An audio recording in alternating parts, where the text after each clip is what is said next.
வணக்கம். இப்போ இந்த ப்ரெசன்டேஷனில் நம்ம MCX க்ரூட் ஆயில் மார்க்கெட்டில் எப்படி ட்ரேட் பண்ணலாம் அப்படின்றத பற்றி பார்க்கலாம்.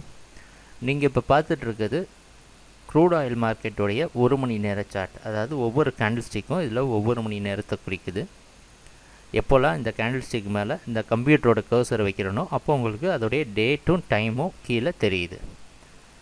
நேற்று மார்க்கெட் என்ன நடந்திருக்கு அப்படின்னு பார்த்தீங்கன்னா 6630 அப்படின்ற ஜோன் பக்கத்தில் மார்க்கெட் நேற்று ஓப்பன் ஆகிருக்கு. ஓப்பன் ஆனதுலேருந்து பாருங்கள், ப்ரைஸ் மறுபடியும் கீழே வந்து புது லோ க்ரியேட் பண்ணி கீழே தான் க்ளோஸ் ஆகிருக்கு. நம்ம எதுக்கு இந்த 1 மணி நேர சார்ட்டை ஃபாலோ பண்ணுறோம் அப்படின்றதுக்கு அர்த்தம் உங்களுக்கு தெரிஞ்சிருக்கணும். இங்கே வந்து ஒரு மூவிங் ஆவரேஜ் லைன் தானாக ப்ரைஸை ஃபாலோ பண்ணிட்டு வருது. அந்த மூவிங் ஆவரேஜ் லைனுக்கு கீழே ப்ரைஸ் ட்ரேட் ஆகிட்டு இருக்க சமயத்தில் மார்க்கெட் ஷார்ட் டேர்மில் செல்லிங்கில் தான் இருக்குது அப்படின்றத குறிக்குது. ஸோ மார்க்கெட்டுடைய ட்ரெண்ட் எப்படி இருக்குது அப்படின்றத பார்க்குறதுக்கு நம்ம பெருசாக ரிசர்ச்லாம் பண்ண வேண்டாம். மார்க்கெட்டுடைய இந்த 1 மணி நேர சார்ட்டில் ஒரு மூவிங் ஆவரேஜ் லைன் போட்டிருக்கிறோம். அதுக்கு கீழே ப்ரைஸ் ட்ரேட் ஆகிட்டுருக்கா மேலே ட்ரேட் ஆகிட்டுருக்கா அப்படின்றத பார்த்தாலே நமக்கு மார்க்கெட்டுடைய ட்ரெண்ட் எங்கே ஃபார்ம் ஆகிருக்கு அப்படின்றது கிளியராக தெரியுது. ஸோ நேற்று மார்க்கெட்டுடைய ப்ரைஸ் ஆக்ஷனை 1 மணி நேர சார்ட்டில் நம்ம பார்த்தோம்.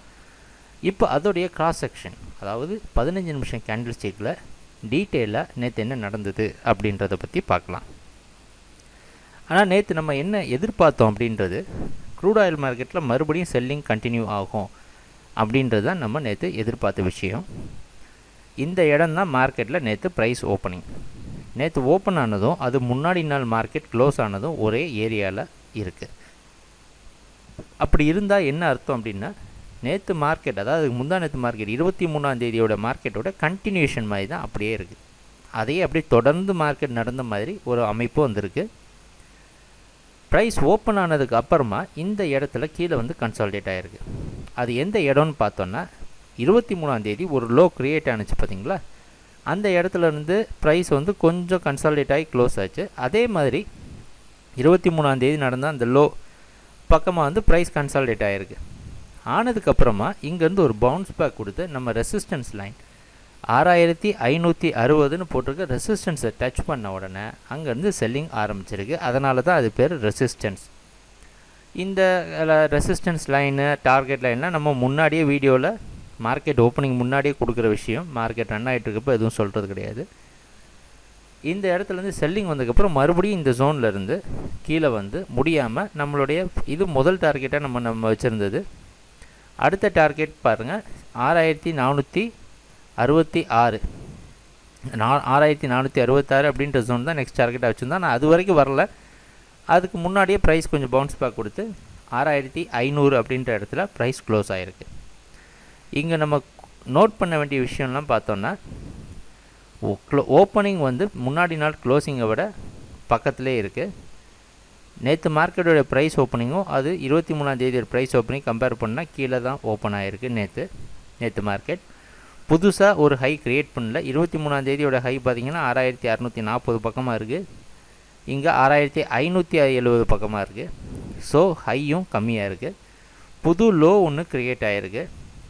க்ளோசிங் நேற்று மார்க்கெட்டோட ப்ரைஸ் க்ளோசிங் ஓப்பனிங்கை விடையும் கம்மி. அதுக்கு முன்னாடி நாள் மார்க்கெட்டோடைய ப்ரைஸ் க்ளோசிங்கை விடையும் கம்மி. ஸோ இதெல்லாம் எதுக்கு இண்டிகேட் பண்ணுது அப்படின்னா, நம்ம முதல்ல இந்த 1 மணி நேர சார்ட்டை பார்த்து ட்ரெண்டை கன்ஃபார்ம் பண்ண பார்த்தீங்களா, அதே மாதிரி இப்படி முன்னாடி நாள் நடந்த ஓப்பன் ஹை லோ க்ளோஸையும் நேற்று நடந்த ஓப்பன் ஹை லோ க்ளோஸையும் சேர்த்து வச்சு பார்க்குறது தான் open high low close analysis அப்படின்றத சொல்கிறோம். ஸோ இன்றைக்கி மார்க்கெட் எங்கே ஓப்பன் ஆகும் அப்படின்னு எதிர்பார்த்தோன்னா, இந்த நம்ம ப்ளூ கலர் ஏரியா வரைஞ்சிருக்கோம் பார்த்தீங்களா, இந்த இடத்துக்குள்ளே தான் இன்றைக்கி ப்ரைஸ் ஓப்பன் ஆகிறதுக்கு வாய்ப்பு இருக்குது. இன்றைக்கி முக்கியமான விஷயம் என்னென்னா, இன்றைக்கி க்ரூட் ஆயில் இன்வென்ட்ரி ரிப்போர்ட் இருக்குது. நம்ம முன்னாடியே பார்த்தோம் இந்த ப்ரைஸ் எங்கேருந்து விழுந்துட்டுருக்குன்ட்டு. 7800 அந்த ஜோன் பக்கத்துலேருந்து ப்ரைஸ் கீழே ட்ராப் ஆகிட்டுருக்கு. ஸோ மிகப்பெரிய இது வீழ்ச்சி க்ரூட் ஆயில் மார்க்கெட்டில். இதுக்கு மேலேயும் செல்லிங் மறுபடியும் கண்டினியூ ஆகி வருமா அப்படின்னா கண்டினியூ ஆகலாம், வாய்ப்பு இல்லைன்னு சொல்லவே முடியாது. ட்ரெண்டு டவுனில் தான் இருக்குது. அதுக்கு முன்னாடி ஒரு கன்சாலிடேஷன் இருந்துட்டு அதுக்கப்புறம் ட்ரெண்டு மேலே போகுமா கீழே வருமா டிசைட் பண்ணுறது தான் ஒரு இயல்பான மார்க்கெட்டுடைய விதி. ஸோ அதனால் மறுபடியும் செல்லிங்கில் கண்டினியூ பண்ணி மார்க்கெட்டில் செல்லிங்கில் பெட் பண்ணுறதில்ல நம்ம அட்வைஸ் பண்ணுறது இல்லை. ஸோ மார்க்கெட்டு மறுபடியும் ஒரு கன்சால்டேஷனுக்கு விட்டு வெயிட் பண்ணி அதுக்கப்புறம் ட்ரேட் பண்ணுறது தான் நல்லது. ஸோ க்ரூட் ஆயில் ட்ரேடர்ஸ்லாம் என்ன பண்ணலாம் அப்படின்றத பார்க்கலாம்.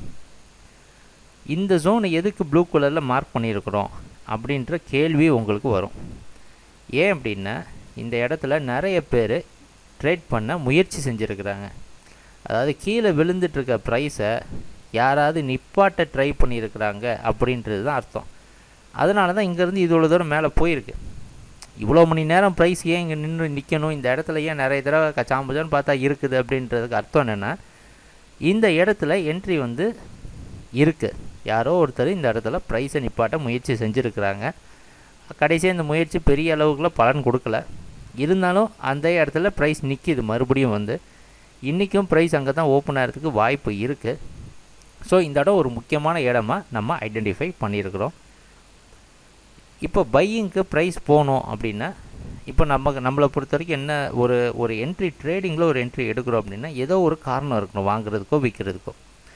இங்கே வாங்குறதுக்கு ஒரு காரணமும் இல்லை. ஏன்னா ஒவ்வொரு நாளும் மார்க்கெட்டில் ப்ரைஸு கீழே க்ளோசிங் வருது, புது லோ வருது. ஸோ இதில் வாங்குறதுக்கான காரணம் ஒன்று கூட கிடையாது. ஒரே ஒரு காரணம் தான் இருக்குது. ரொம்ப அதிகமான விலையிலேருந்து ப்ரைஸ் கீழே விழுந்திருக்கு அப்படின்ற காரணத்தை தவிர வேறு ஒரு காரணமும் கிடையாது. இப்போ மார்க்கெட் க்ரூட் ஆயில் மார்க்கெட்டில் பை பண்ணுறதுக்கு.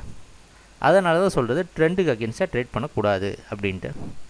இப்போ க்ரூட் ஆயில் மார்க்கெட் பையிங்கு போகணுன்னா என்னென்ன மாதிரி விஷயங்கள்லாம் நடந்தால் க்ரூட் ஆயில் மார்க்கெட் பையிங்கு போகும் அப்படின்னா, முதல்ல 6560 மேலே ப்ரைஸ் க்ளோஸ் ஆகணும்.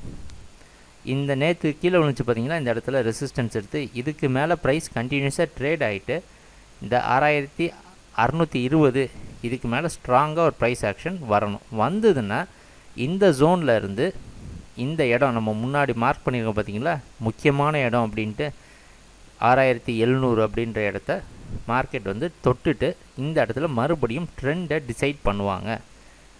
ஸோ இங்கேருந்து மறுபடியும் மேலே போய் அப் ட்ரெண்டுக்கு போகிறதா இல்லை கீழே திருப்பி விழலாமா அப்படின்ற டெசிஷன் இந்த 6620லேருந்து 6700 இந்த இடத்துக்குள்ளே தான் நடக்கிறதுக்கு வாய்ப்பு இருக்குது. ஏன் சொல்கிறோம் அப்படின்னா, அதுதான் நீங்கள் எக்ஸ்ப்ளனேஷன் நம்ம வீக்லி வீடியோஸ் எல்லாம் நீங்கள் பார்த்துருப்பீங்க. அதில் தெளிவாக இந்த வாரம் ஸ்டார்டிங்லேருந்தே நம்ம எக்ஸ்பிளைன் பண்ணிகிட்ருக்கோம் க்ரூட் ஆயில் மார்க்கெட் இந்த வாரத்துக்கு எங்கெங்கெல்லாம் போகலாம் அப்படின்ட்டு. ஸோ இந்த விஷயங்கள்லாம் நடந்தால் தான் க்ரூட் ஆயில் மார்க்கெட்டில் பையர்ஸ், அதாவது நம்ம பை பண்ணுறோம் அப்படின்றதுக்காக நிறைய பேர் வந்து நம்மக்கிட்ட சேர மாட்டாங்க. இந்த ஜோனை மார்க்கெட் பிரேக் பண்ணுறப்ப தானே இந்த இடத்துலலாம் முயற்சி பண்ணியிருந்தாங்க பார்த்தீங்களா, பை பண்ணி முயற்சி பண்ண ஆளுங்கள்லாம் மறுபடியும் உள்ளே என்ட்ராகி ப்ரைஸை மூவ் பண்ணுறதுக்கு வாய்ப்புகள் இருக்குது. ஸோ க்ரூட் ஆயிலை பற்றி கன்க்ளூஷன் என்ன அப்படின்னா, இன்றைக்கி இன்வென்ட்ரி ரிப்போர்ட் இருக்குது. இன்வென்ட்ரி ரிப்போர்ட்டில் ப்ரைஸை வாட்ச் பண்ணுவோம். மார்க்கெட்டை கொஞ்சம் கன்சால்டேட் பண்ண விடுவோம். ஓரளவு வெயிட் பண்ணிவிட்டு அதுக்கப்புறமா க்ரூட் ஆயிலில் கிளியரான ஒரு ஐடென்டிஃபிகேஷன் வந்ததுக்கப்புறமா ட்ரேட் பண்ணுறது நல்லது. இன்னும் கண்டினியூஸாக செல்லிங்கில் இல்லாமல் மார்க்கெட்டில் இன்னும் கொஞ்சம் வெயிட் பண்ணி, அதுக்காக நீங்கள் இப்போ போய் பை பண்ணுங்கன்றது அர்த்தம் கிடையாது. மறுபடியும் சொல்கிறோம், ட்ரெண்டுக்கு அகெயின்ஸ்டாக ஏதோ ஒரு என்ட்ரி நம்ம வாங்குகிறோமோ விற்கிறோமோ ஏதோ ஒன்று செய்கிறோம். அப்படி எந்த ஒரு பொருளை வாங்கினாலும் விற்றாலும் அதுக்கு குறைந்தது ஒரு 2-3 காரணமாவது இருக்கணும். ஏன் வாங்குகிறோம், எதுக்கு விற்கிறோன்ட்டு. பையிங்க்கு நம்மளால் ஒரு காரணம் கூட சொல்ல முடியாது. அதனால் பை பண்ணுறது அப்படின்றது மார்க்கெட் கன்ஃபர்மேஷன் வந்ததுக்கப்புறம் பார்க்கலாம். ஸோ இதுதான் நம்ம இன்றைக்கி க்ரூட் ஆயிலோடைய அனாலிசிஸ். ஸோ இன்றைக்கி மார்க்கெட் எப்படி இருக்குது அப்படின்றத இன்றைக்கி பார்ப்போம். எங்கள் வீடியோ ப்ரெசன்டேஷனை பொறுமையாக பார்த்துட்டு இருந்ததுக்கு மிக்க நன்றி. வணக்கம்.